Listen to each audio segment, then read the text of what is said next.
Hi, everybody. Oh my goodness. Thank you so much for hopping on. I know it's kind of a random time, and depending on your time zone, it might be right before dinner.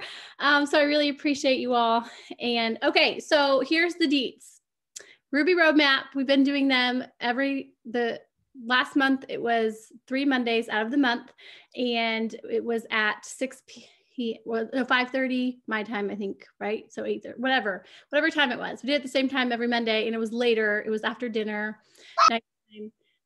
This month, Plexus has these amazing trainings lined up every single Monday. So next Monday, the next 3 Mondays in a row, and they're focused on the same things we're focusing on. And I'm actually leading one of the calls on retention. So, we've been focusing on the 3 R's: recruiting, retention, and ranking up. And that's what they're doing with these calls as well. And so I was talking to the corporate coach that was going over what we were doing and how the training was going to go. And she's like, yeah, we're focusing on the 3 R's. And in my head, I was like, oh, that's what we've been doing for our Ruby training. And so what we're going to do is we're going to line up these Ruby trainings with their trainings. That way we're working smarter, not harder, and we're getting to take advantage of all of that amazing training. Fallon Black, who is she's one of my absolute favorites. She is one of the top diamonds. She's a mom of 6. She has an incredible story, and she's leading one of the calls. I can't think now. I can't remember who the other person was leading the call, and then I'm leading one of them. And so the reason why we're changing up the times is because the calls are at the same time on Mondays. They're at 5 p.m. What time is it right now? It's almost 3 my time. So I think it's at 5 p.m. Central time. Yes.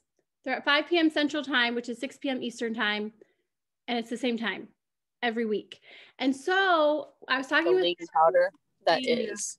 And so what we're planning to do, and we will be recording these again, same as last month, we'll be recording them. So for people who can't hop on, they'll have the recording available for the book study part. But we're going to hop on 15 minutes before the corporate call, and we're going to do our book study. And then I'm going to screen share, and we're going to watch the training together. And the thing is, with this training, we're not going to actually record the screen share of the training, because when you text train me to the number corporate has, they send you the recording after it's over. And so for anyone who can't hop on, they can watch the recording later. And so, but we're all going to watch, whoever can hop on at that time, we're going to all watch it together at 5 p.m. Central time, which is 6 p.m. Eastern, which is 3 p.m. my time, if you're on Pacific time. And so that is what we're doing this month. Next month, I'm not sure exactly. I think they're going to be doing the same training, so we might just stick with it next month as well. Kind of like going with the flow, and we're shifting things a little bit. But we want to stick with the book study too, though, because I think it's just been incredible. And I am loving it. And so right now we're in chapter 5. I haven't gotten through the entire chapter of chapter 5 yet, but I'm planning on finishing it today. So we're just going to do that right now. We're going to do the book study 10-15 minutes, and then that's it for today. And so the actual training will be next Monday, the 8th, and then the 15th, and then the 20, whatever. What is that? Anyway, 3 Mondays in a row. And then the last Monday of the month, we won't be doing a call, just like last month. And then we'll pick them back up in April. Does anyone have any questions about that? Okay, let's get on with our book study. One sec, I'm just going to pull up to see. Oh, sorry, Katie, I just saw your message. So the reason why, let me pull up the other person. Oh, the other person who's training is Jennifer Cobb. She is incredible, you all. She knows what she's doing. So she's under Marian Anderson. I don't know if you know who she is, but she's a diamond. She is incredible on Instagram, and she just, her team is on fire. So I'm just really, really excited to hear from these other leaders that it's going perfectly along with our Ruby roadmap. That way we're not overwhelming, because there's so many things out there. I feel like there's so many resources. You have to pick and choose what you're going to do, and then just do it. And you can't, I mean, I guess I don't want to say you can't do it all, but I choose not to do it all because otherwise I'll be overwhelmed, and then I'll just like go and I'll shut down. My brain will shut down. I won't do anything. So my advice is you pick and choose what you're going to be focusing on for that week, that month, and then you just stick with it. You don't have to feel like you have to do all the things, all the trainings, all the events. You do want to do some of them, pick and choose. And so that's what we're doing with these calls, because we want to take advantage of the incredible training. So we're going to mesh it together. And so that way we're not doing our call and then also hopping on their call and like all the things. So I'm excited. I hope this works out for everybody. But again, we will be recording them for people who can't hop on at this time, because I know it can be a weird time depending on the time zone. Okay, you guys. So chapter 5, it is titled Guaranteed Uncertainty. This is such a good chapter. And it was kind of a hard one for me in a way, because like I hate uncertainty. Like it stinks. I mean, but when you read this chapter, it really changes your perspective on it and embracing it. And it's just really, really good. And so, and if you haven't hopped on our book studies before, it's just super casual. We just chat through our nuggets. And I love for anyone to share their takeaways, what stood out to them. So anytime you can unmute yourself and go for it. I'll just start us off really quick. So I underlined this part right here. It says, lion chasers are often considered crazy, but they are able to do these things because they aren't afraid of uncertainty. They don't need to know what is coming next because they know that God knows. They don't need explanations for every disappointment because they know God has a plan. And that one makes me emotional because we all have had disappointments in our life where it's just hard times where we're just like, oh man, like sometimes you just feel like you're never going to get through it. Like it's just such a valley. You don't know how you're ever going to climb out. But I love that because like you just trust that God has a plan. Like he has a plan and he's got you. There's some reason why you're going through whatever it is. And I love using this for our business because I know we've all been there, or maybe you're there right now, but in our we all have those valleys in our business where we're working really hard, we're being consistent, we're doing the things, and then we either go backwards or like nothing's happening, and we see other people like flying and we're like, I'm working hard, like what's the deal? Or maybe it's something more specific on just different parts of your business, but we go through hard times in our business.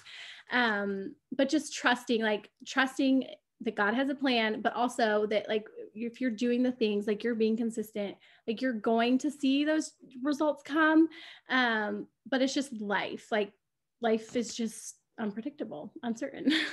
And then it says, lion chasers refuse to settle down because they want to experience every divine twist and turn that God has in store for them.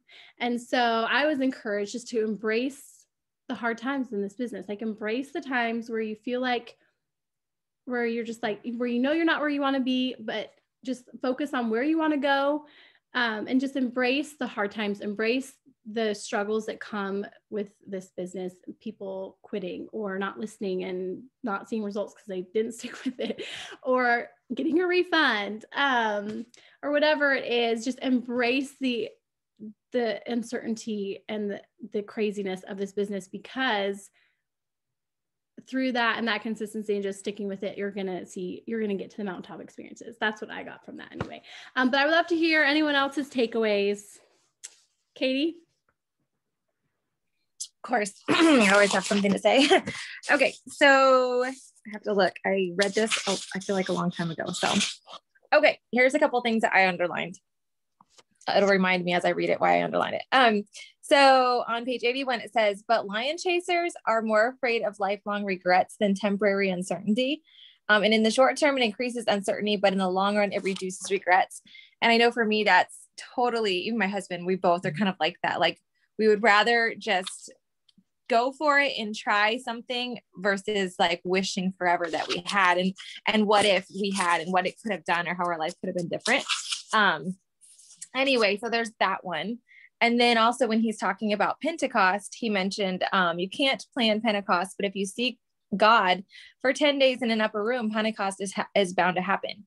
What if we actually did what they did in the Bible? What if we fasted and prayed for 10 days? What if we sought God with some ancient intensity instead of spending all our energy trying to eliminate his surprises? Maybe then we'd experience some ancient miracles. And I was like, it's so true. We try to figure it out. We try to pray that God would just make everything work out or make it smooth or tell us what he wants us to do, because we don't want to like wait for that or go down the wrong path. And it's easier. And I know for me, I don't mind it being easier. I'd rather just know black and white. This is what we're supposed to do, not like step out in faith. And our family has done that multiple times with ministry and such. And it's so scary. But I will say this, that every time we have, it was always the right decision. And on this side of the picture, I'm so thankful for those moments. Like we moved when I was 33 weeks pregnant, I think 33 weeks pregnant. We moved from Indiana to Alabama, and we rented our moving truck that was like the rest of our money. We moved into this house that the church owned there. He had no job, and we had like nothing left in our bank account. And the next day he had a job, and forever after that, that's when he started learning how to paint, and the Lord just provided.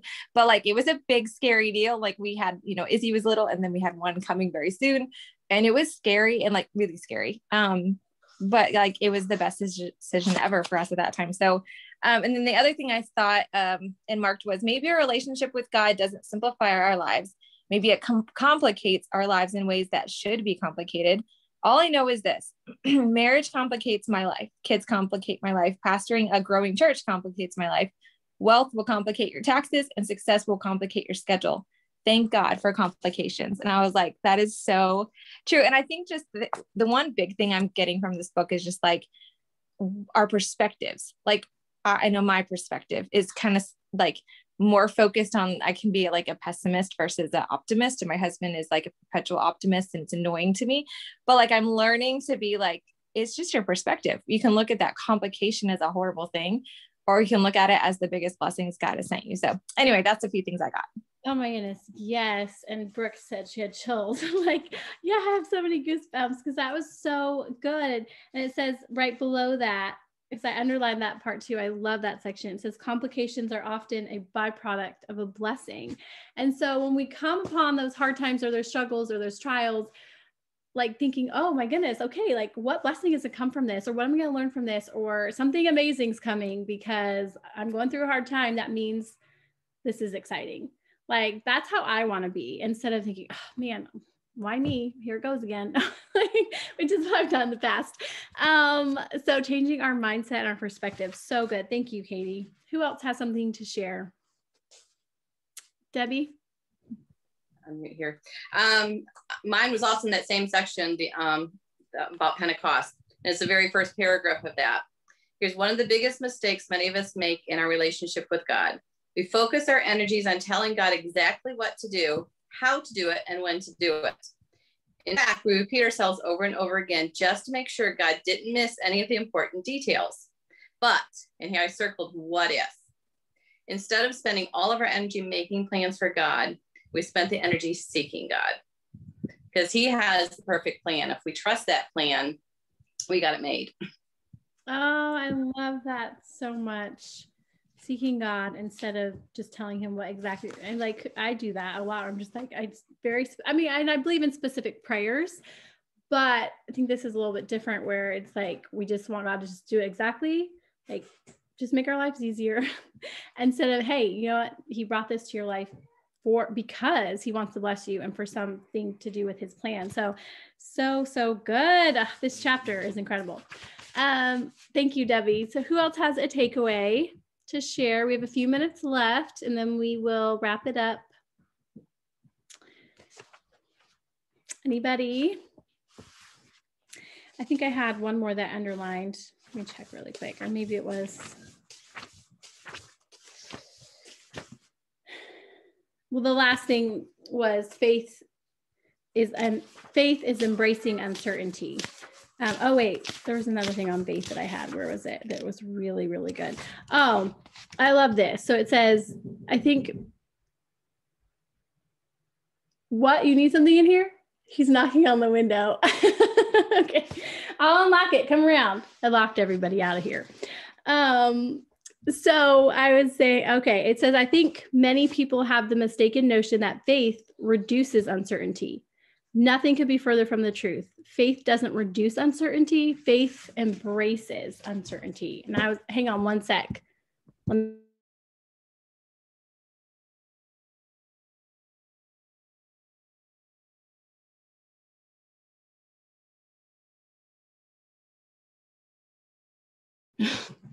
Anyway, I just thought that was really, really, really good. And I loved it. And then the one at the very end, like, and it emphasizes that at the last, like the takeaways in here, it says just like I circled, faith is embracing uncertainty. And I want like a sign for my wall that says that as a reminder. So any other takeaways, you all? Okay, well, that's it for now. Next week, we're going to get on the same time as this, 15 minutes before the call, so we can go over our book study. And then I will screen share here on Zoom and we'll watch the trainings together.